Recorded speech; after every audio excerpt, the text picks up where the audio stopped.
పార్వతి ఆన్‌లైన్‌లో బట్టల్ని తెప్పించి మోడర్న్ డ్రెస్సులు వేసుకుంటూ కూలింగ్ గ్లాసెస్ పెట్టుకొని జానకి, ఆద్య ముందు బాగా పోజులు కొడుతూ ఉంటుంది.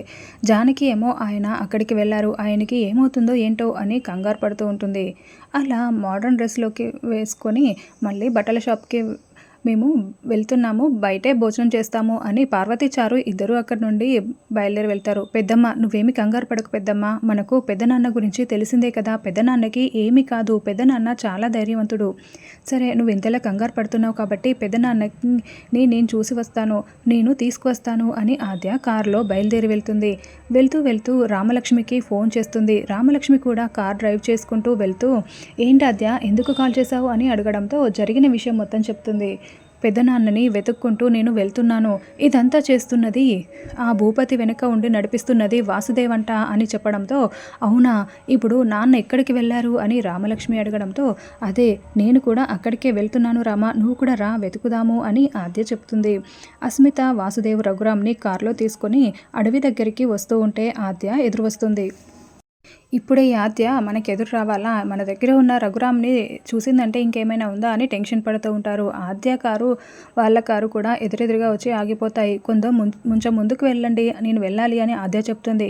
కారులో కూర్చొని స్పృహ లేకుండా ఉన్న రఘురామ్ని ఆద్య గమనించదు. అలా ఆద్య, రామలక్ష్మి ఇద్దరు కూడా వాసుదేవ్ వాళ్ళ ఇంటికి వచ్చి అక్కడ రక్తపు మడుగుని చూస్తారు.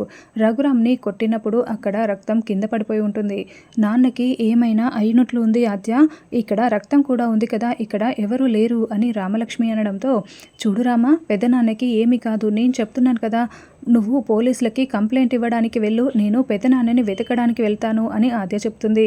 అలాగే అని ఆద్య ఒకవైపు, రామలక్ష్మి మరోవైపు వెళ్తూ ఉంటే రామలక్ష్మికి దారిలో అడవి దగ్గర బయట వాసుదేవ్ కారు కనిపించడంతో, అంటే ఖచ్చితంగా ఇక్కడే ఎక్కడో నాన్నని తీసుకువెళ్ళి ఉంటారు అని రామలక్ష్మి వెతుక్కుంటూ అడవిలోకి వెళ్తూ ఉంటుంది. రఘురామ్ని చెట్టుకు కట్టేసి ఉండడంతో ఇక పెద్ద పులి రఘురామ్ దగ్గరికి వస్తూ ఉంటుంది. అప్పుడే అక్కడికి వస్తున్న రామలక్ష్మిని చూసి అస్మిత ఒక ప్లాన్ చెప్తుంది, పిలుస్తాను.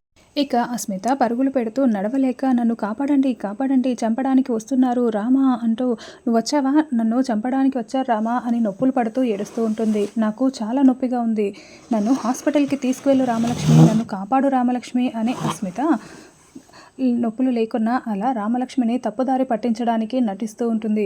అయ్యో, నాన్న ప్రమాదంలో ఉన్నట్లున్నాడు అస్మిత అని రామలక్ష్మి చెప్తూ ఉంటే, నా ప్రాణాలు కాపాడవా, ప్లీజ్ నన్ను తీసుకువెళ్ళు అని ఇక రామలక్ష్మిని అక్కడి నుండి తీసుకువెళ్తూ ఉంటుంది.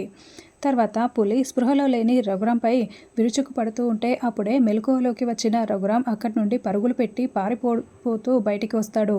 సరిగ్గా అప్పుడే ఆద్య ఆ పులిని కారుతో గుద్దేస్తుంది. మళ్ళీ ఆ పులి